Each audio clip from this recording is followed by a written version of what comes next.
Brilliant. I love that last one. Inspiration, influence. Oh, fantastic. So, sorry, I'm just busy tweeting that out. So I'm in the middle of it. There's some really, really good comments on Twitter actually. So if you're not involved, do take a look. So, delighted to welcome Sally to talk about the Chorlton and Whalley Range Dementia Action Group. So I'll introduce myself in a moment, but first of all I'm mainly talking about this group, which is an amalgamation of people from different organisations, voluntary sector and statutory. I haven't got so many slides, I've got a few more words. Anyway, so I suppose, as it says there, this is a place-based approach to improving life for people affected by dementia. So we tend to use that phrase meaning people living with dementia and people caring or supporting people with dementia. When David Cameron was Prime Minister, he set a challenge about dementia, aiming that certain goals would be fulfilled by 2020. So the challenge was based on 7 outcomes that people with dementia and their carers said they wanted. And 2 of these outcomes relate to societal change and being more fully included in society. So people with dementia said, I want to live in an enabling and supportive environment where I feel valued and understood. And they also said that they want to have a sense of belonging and being a valued part of family, community and civic life. So in a sense, what we were aiming to do was to make changes in 2 neighbourhoods of Manchester, of Chorlton and Whalley Range. So as you probably know, age is the biggest risk factor for dementia. The longer we live, the more likely we are to develop dementia. So it's likely that all of us will have increasing numbers of old people living with dementia in our communities. We also think we have people living in Chorlton and Whalley Range who care for a relative who lives somewhere else, and we've seen that people have got involved with us who don't have dementia themselves, but they're interested because their mum, their dad live somewhere else and they want support, or maybe they want to give back as well. So they may be under pressure as a family carer and wanting to support local initiatives whilst getting better informed themselves. And health professionals, of course, recognise that dementia is a much bigger issue than health services alone can deal with. People live with dementia for most of the time at home, not in care homes, so we need community responses to help people who might get lost in the community, might become isolated, might struggle in our local shops, or they might come knocking on your door for help. So the Chorlton and Whalley Range Dementia Action Group started in 2016 by 2 people who live in the neighbourhoods who had some personal experience of dementia and wanted to see how their community could be improved by supporting these members of the community better.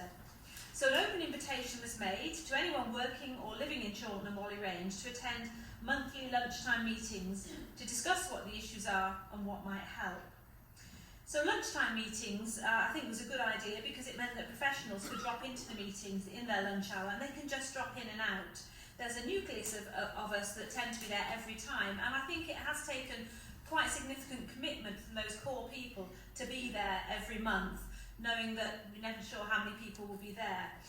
But the regular attendees have been people from a local domiciliary care agency, local churches, people living with dementia and their family carers, counsellors. We've had good support from the local counsellors. We've had community nurses drop in, a solicitor's firm send somebody every time, a number of different voluntary sector agencies and neighbourhood organisations as well. Also interested members of the community. We have some retired people who just want to get involved and support. Housing associations, one in particular, Southway, have come to a lot of meetings, and we've had support from MAC. So I run Together Dementia Support, and we're a small charity that was started about 5 years ago. And we aim to enable people living with dementia to have places to go. We run about 10 regular support and activity groups across the city. So I was pleased to join the Action Group as it was a way of getting support for our work and also influencing the social environment in which our members live. And we've also enabled people affected by dementia to get involved because they know us and they trust us, and we can phone up and say, do you want to come to the meeting this month? We think it'll interest you. So I think probably it's been important to have an organisation that can enable the involvement of the people with the issue to be part of it. It can sometimes be difficult for me or my colleague to make time for this work. When you're a small provider, you're juggling that with, well, you know, there's other things to do. But I suppose I've realised that some funders, I mean the National Lottery and our Manchester, actually do want to see that we're doing more than just providing a service, that maybe we're enabling people and making a difference to the bigger picture around dementia. Right, just a couple of pictures there, as you can see. Some of our work is just providing nice, interesting, different activities for people to do, but some of it is about influencing other people. So there's one little picture there. One of our members with dementia spoke to those people in that assisted living scheme. That's important because maybe she's encouraging them to say, you know, to talk about it themselves and saying, look, I've got dementia and it's really not so bad. The lady in the t-shirt, that was a t-shirt that was designed by some of our members, and that lady ran the 10K. It was a couple of years ago now, so she felt really proud of that achievement. But sometimes it's just going out on trips and having fun together. So in terms of the Chorlton and Whalley Range Dementia Action Group, we've had to ensure that meetings have been inclusive and enabling of people living with dementia. We had one lady come and had significant hearing problems, and the room we were in wasn't ideal for her because she just couldn't hear what people were saying. We also have to think, if they're there, obviously, about the pace of the discussion, that we slow it right down. Otherwise, again, they're excluded, they can't participate. And sometimes, quite often actually, we've not had any people with dementia at the meetings, because meetings, hey, they're not that much... they're not that interesting or that much fun for people, and for carers it can be difficult to make the time. But I still think it's important that when we've had an event, we've always tried to make sure that there's a person with dementia and a carer there speaking, and people have generally been willing to come for a specific one-off event. If we can support them, remind them on the day and help them with transport. Transport is always a massive issue, but if we can do those practical things, we can usually help them to be involved.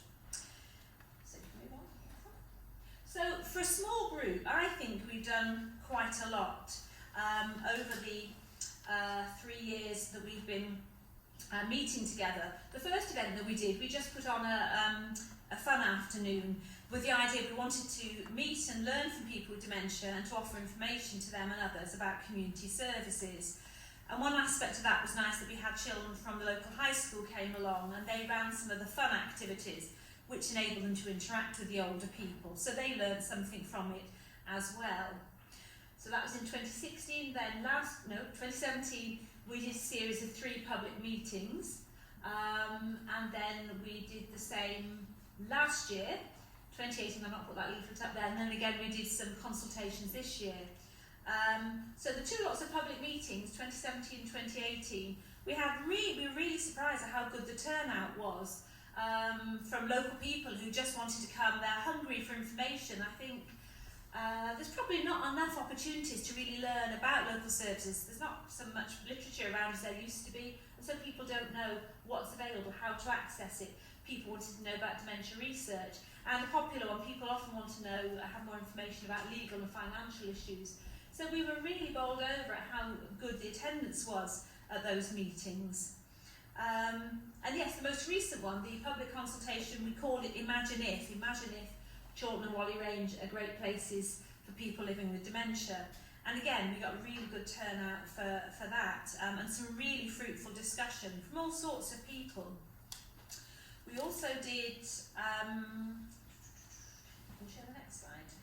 We also did a piece of work that Southway Housing Association had already started. They'd done some work, I think they called it Take a Seat, and we went a bit further and did an audit of local, I mean, certainly in Chorlton there are loads of shops and there are loads of cafes. An audit, we went into all these different shops and cafes and asked them to explain what we were doing, asked them lots of questions about what they already offer, and could they go a step further? Could they display a sticker saying we are age friendly? Could they maybe receive a chair with a take a seat sticker on it to enable people who are in the shopping in the area or walking around somewhere to go and sit, and a friendly face, somebody that might go and chat with them.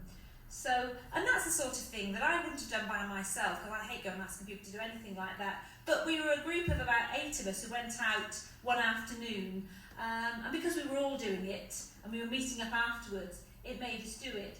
And it had some impact, I think. Certainly some people did display the sticker, and again it just raised awareness in businesses that might want more older people in there sitting in their cafe, or people that want you to go and use their hairdressing service. So that was a good piece of work. And the idea was that we were then going to promote those businesses there's a local magazine saying these people have all signed up, so that they get something back from it as well. We've also provided Dementia Friends training to members of the public and to professionals and service providers. And I've been into the local high school and done Dementia Friends sessions to a whole year group there. And this year some of us are attending the Whalley Range Community Festival to take positive messages to a wider audience in Whalley Range. So I would say that awareness and support of dementia has definitely increased in the neighbourhoods, with individuals and businesses asking what they can do to help. These are the local meetings. So you can see it's a good mix of people, and the next one, we had those are the discussion groups. And again, it's great to have all sorts of people there, including, I think we had 2 local councillors. So again, you just sort of think it might be on their agenda, just to remember when they're planning all sorts of things for the area, let's remember the needs of our older members who are living with dementia.